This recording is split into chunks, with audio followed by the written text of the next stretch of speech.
नमस्कार, news makers में आपका स्वागत है। मैं हूं प्रकाश हिंदुस्तानी।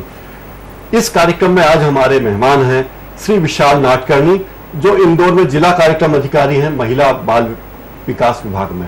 अभी अभी आप बाल विवाह रोकने के लिए बड़े अभियान आपने चलाया, अक्षय तृतीया के मौके पर भी। तो किस तरह आपने बाल विवाह रोके और क्या मामले हैं? जो वास्तव में जो अभी नया जो अधिनियम आया है, जिसमें बाल विवाह प्रतिषेध अधिनियम 2006, उसमें काफ़ी कड़े प्रावधान है बाल विवाह करने और उनके सहयोग करने वालों पर। तो इस बार जो कलेक्टर साहब के मार्गदर्शन में हमने लगभग 15 दल बनाए थे और 15 दलों के माध्यम से पुलिस प्रशासन और महिला बाल विकास के दलों के द्वारा जो भी सूचनाएं मिली उसको हमने कंट्रोल रूम के माध्यम से वहां दल गया। तो उसमें हमें जो सफलताएं मिली, लगभग 10 सूचनाएं प्राप्त हुई। उसमें 2 जगह हमें ऐसी सफलताएं मिली जिसमें नाबालिग विवाह किए जा रहे थे, वो विवाह हमने तत्काल रोक दिए। शारदा एक्ट और इस नए कानून में क्या अंतर है? पहले कानून में क्या था? जो पहले 1929 का शारदा एक्ट था, उसमें बाल विवाह करने वाले और सहयोग करने वालों में जो सजा और जुर्माने के प्रावधान बेहद कम थे। क्या वो केवल 15 दिन की जेल और 1500 रुपये जुर्माना था। लेकिन जो ये नया अधिनियम हुआ है, इस नए अधिनियम में स्पष्ट है कि जो भी दोषी पाया गया उसको 1 लाख रुपए तक का जुर्माना और 2 साल की कड़ी कैद हो सकती है। जो पहले शारदा एक्ट था उसमें जो बाल विवाह किया जाता था उसको अवैध नहीं माना जाता था, किंतु इस एक्ट में जो विवाह है वो भी शून्य माना जाता है। यानी अब अगर 18 साल से कम की किसी लड़की का या 21 साल से कम के लड़के की शादी होती है तो वो विवाह शून्य विवाह है। ये बताइए साहब, पहले तो बहुत छोटे बाल विवाह के नाम पे 1-1 साल के 2-2 साल के बच्चे जो गोद में होते थे उनकी शादी हो जाती थी। आजकल ऐसे केस नहीं होते। नहीं, वास्तव में इसमें विभाग और जितना जो प्रशासनिक मैदानी अमला है उनके द्वारा समय समय पर जागरूकता अभियान चलाए गए और जो समाज है उनको ये बताया गया है कि वास्तव में इस प्रकार की कुरीतियों को हतोत्साहित करना प्रत्येक समाज के प्रत्येक नागरिक की जिम्मेदारी है।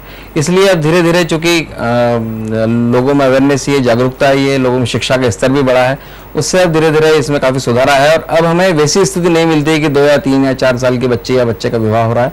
अब निश्चित रूप से जागरूकता है। ये केवल इक्के दुक्के जो केसेस मिलते हैं उससे प्रशासन जाकर उसमें कार्रवाई करता है, प्रयास करता है कि समझाइश देकर उन्हें छोड़ दिया जाए, किंतु उसके बाद भी यदि नहीं मानते हैं तो फिर इस अधिनियम के तहत कार्रवाई की जाती है। ऐसे केस भी आते हैं कि लड़की वास्तव में 18 साल की है लेकिन मार्कशीट में या कहीं दस्तावेजों में उसकी उम्र कम है। ऐसे मामले भी आते हैं। ऐसे कुछ प्रकरण आते हैं तो हम अपने स्तर पे उसकी तस्दीक करते हैं और यदि आवश्यकता पड़ती है तो संबंधित परिवार स्वयं कई बार मेडिकल प्रस्तुत कर देता है, जिससे ये प्रमाणित हो जाता है कि बच्ची बालिग है। और हम लोग भी, हमारा मैदानी अमला जो है वो भी देखता है यदि बच्ची बालिग है तो फिर हम उसको विवाह की अनुमति देते हैं। किंतु प्रयास से रहता है कि कोई न कोई दस्तावेजी साक्ष्य अवश्य हो जिससे कि उसकी उम्र प्रमाणित हो जाए। आप जिस विभाग में हैं उस विभाग का काम तो मूलतः बच्चों और महिलाओं के कल्याण का है। एक तरह से आप सोशल वर्क कर रहे हैं, समाज कल्याण के कार्य कर रहे हैं। असली एनजीओ तो आप हैं, सरकारी एनजीओ तो आप हैं, ये कहा जा सकता है। तो आपने कोई डिग्री ली है इस तरह समाज सेवा की, MSW वगैरह किया क्या आपने? नहीं, एक्चुअली जो राज्य प्रशासनिक सेवा है उसके लिए हमने कॉम्पीट किया था और राज्य प्रशासनिक सेवा में चयन होने के बाद इस क्षेत्र में काम करने के लिए सामान्य तौर पर जिन पदों का चुनाव होता है, चूंकि इसमें मेरा इंटरेस्ट सामाजिक सेवा वाले विभाग में ज़्यादा था, इसलिए मैंने इस विभाग का चयन किया है ताकि महिलाओं और बच्चों के लिए हम कुछ विशेष कार्य कर सकें। कौन कौन सी प्रमुख योजनाएं जो लोगों को जाननी चाहिए? कहा यह जाता है कि सरकार की कोई भी योजना बहुत सोच विचार कर बनाई जाती है और समाज के हर व्यक्ति के कल्याण के लिए होती है। अगर उन योजनाओं पर ठीक ढंग से अमल हो जाए तो पूरा प्रदेश स्वर्ग बन सकता है। कौन सी योजना है जो आपको लगता है कि बहुत अच्छी योजना है? बिल्कुल सही कहा आपने। मध्य प्रदेश शासन ने ऐसी कई योजनाएं संचालित की जा रही है जिसमें कि वास्तव में आम समाज के जो लोग हैं उनके हितों के बारे में बात की। जो सबसे बेहद महत्वपूर्ण और महत्वाकांक्षी योजना है वो है लाडली लक्ष्मी योजना है। इस लाडली लक्ष्मी योजना में 2008 के बाद जन्मी जो बालिका हैं उनको इस योजना के तहत पात्रता आती है और इस योजना में उन्हें लगातार 5 साल तक 6-6 हज़ार के राष्ट्रीय बचत पत्र दिए जाते हैं। और न केवल बचत पत्र दिए जाते हैं वरन शिक्षा के लिए 2000, 4000, 7500 और 200 रुपये प्रति माह की छात्रवृत्ति उनको 12वीं तक दी जाती है। तो ये एक ऐसी योजना है जिसमें न केवल बेटियों के सम्मान की योजना है वरन उन्हें शिक्षा के लिए भी सहायता दी है। और इस योजना की सबसे खूबसूरत बात यह है कि इस योजना में जब बालिका बालिग हो जाती है और बालिग होने के बाद जब वो 12वीं कक्षा में प्रवेश कर जाती है तो उसे 1,18,000 रुपये नगद शासन की ओर से उपलब्ध करवाया जाता है।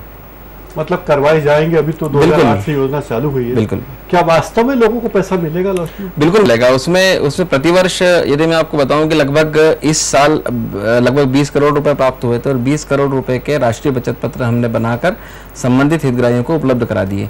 तो राष्ट्रीय बचत पत्र उनके हाथ में रहते हैं, हर वर्ष हम उन्हें उपलब्ध करवाते हैं। लगभग 50,000 बालिकाओं को इस योजना प्रारंभ होने के पश्चात राष्ट्रीय बचत पत्र उपलब्ध करा दिए गए हैं। क्या ये केवल निम्न आय वर्ग वाली बालिकाओं को ये सुविधा नहीं, बिल्कुल नहीं। इसमें इस योजना की सबसे खास बात यही है कि इस योजना में जाति, धर्म, वर्ग किसी का भेदभाव नहीं किया है। केवल एक रिस्ट्रिक्शन इसमें है कि यदि कोई व्यक्ति आयकर दाता है हाँ। तो वो इस योजना के प्रावधान में शामिल नहीं हो सकता है। ये मूलतः इस मंशा को लेकर, इसमें गरीबी और इसे बीपीएल कार्ड या एपीएल कार्ड का कोई इसमें समस्या नहीं है। प्रत्येक वर्ग इसमें लाभ ले सकता है और यही कारण रहा कि लगभग 50,000 केसेस में हमने इस योजना में हितग्राहियों को लाभ दिलवाया है। आयकर दाताओं को इस योजना का लाभ नहीं मिलेगा क्योंकि वो इतना कमाते कि आयकर दे रहे हैं। बिल्कुल बिल्कुल बिल्कुल ठीक बात। ये बताइए, इतनी अच्छी योजना है, क्या ये चुनाव को देख के बनी गई कि बाकी समाज के विकास का काम होगा? नहीं, शासन की जितने भी योजना है वो समाज हित को और समाज के विकास को देखकर ही बनाई जाती है। खासकर विशेषकर ये जो योजना बनाई गई है, ये जो भ्रूण हत्या लगातार हो रही है और जो सेक्स रेशो उसमें कम होता है, तो शासन की मंशा है कि बेटियों का सम्मान मिले और बेटियों को भी लोग बाग समझे कि इनका अस्तित्व है, बेटी है तो कल है। ये सब चीज़ें ध्यान में रखकर इस प्रकार की योजना बनाई गई है और शासन प्रशासन ये इसको पूरा शिद्दत से महसूस करता है इस बात को कि बेटियों का यदि सम्मान हम करेंगे तभी जाके हमारा समाज एक स्वस्थ समाज बनेगा।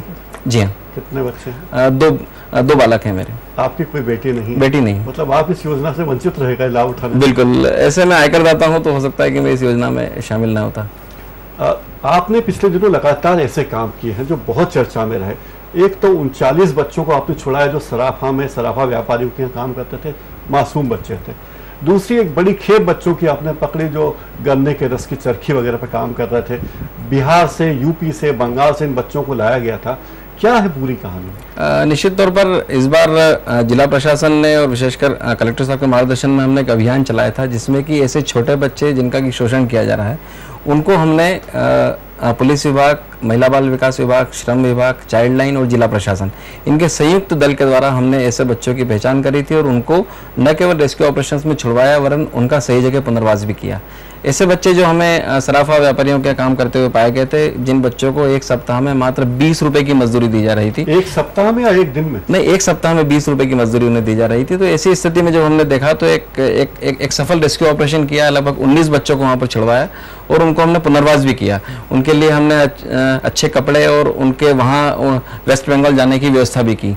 इसी तरह जूस सेंटर पर काम करने वाले लगभग 23 बच्चों को हमने छुड़वाया है। यह पहली बार प्रयास रहा कि बाल श्रम के तहत कार्य करने वाले बच्चों पर हमने किशोर न्याय अधिनियम के तहत कार्रवाई की है।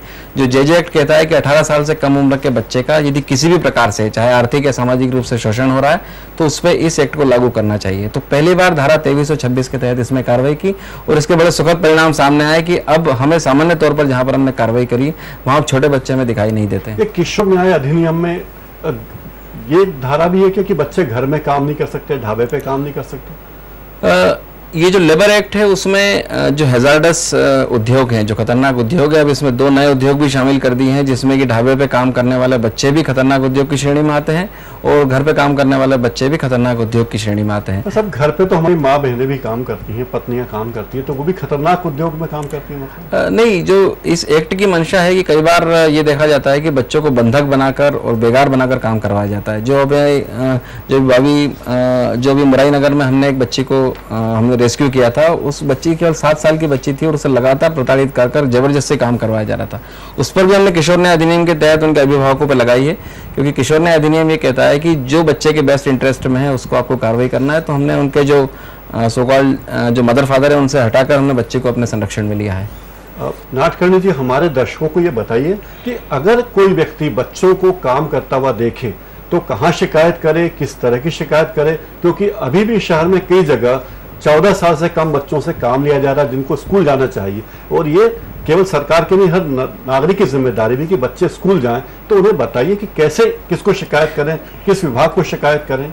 निश्चित तौर पर राजू, बिल्कुल सही कहा आपने कि ऐसे कई बच्चे अभी भी हमें दिखते हैं जो कि बाल श्रम में नियोजित किए गए हैं।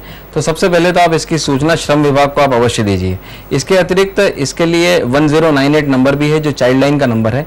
ये टोल फ्री नंबर है। इस 1098 में आप किसी भी प्रकार के, यदि ऐसा कहीं बच्चा पाया जाता है जहाँ की जबरदस्ती उससे काम करवाया जा रहा है, उसे ठीक तरह से नहीं रखा जा रहा है, या किसी भी प्रकार का शारीरिक, मानसिक या आर्थिक शोषण किया जा रहा है, इसकी सूचना 1098 पर अवश्य दे दें।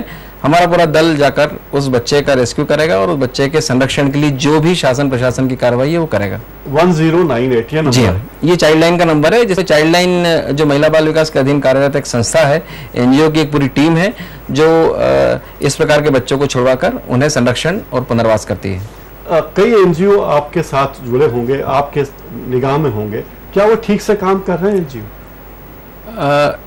निश्चित तौर पर विभाग में कई एनजीओ जुड़े हैं, उसमें कुछ एनजीओ तो बहुत अच्छा काम कर रहे हैं, लेकिन जब ये पहली बार संज्ञान में आया कि ऐसे कई एनजीओ है जिन्होंने केवल पंजीकरण करना ही अपना एकमात्र उद्देश्य समझा है, ऐसे एनजीओ के लिए लगभग 140 अशासकीय संस्थाओं की मान्यता समाप्त करने के लिए हमने कार्रवाई करी है और 140 एनजीओ को नोटिस जारी किए हैं कि चूंकि वे कोई काम नहीं कर रहे हैं इसलिए क्यों उनकी मान्यता समाप्त की जाए। ऐसा क्योंकि हर बात सरकार पे ढोल देते हैं, हर बात के लिए सरकार जिम्मेदार है, और वे एनजीओ जो सरकार से, संस्थाओं से लाखों करोड़ों रुपए तक अनुदान लेते हैं, उनके संचालक तो हवाई जहाजों में घूमते रहते हैं, महंगी महंगी गाड़ियों में घूमते हैं और समाज सेवा के नाम पर केवल कागजों में काम करते हैं।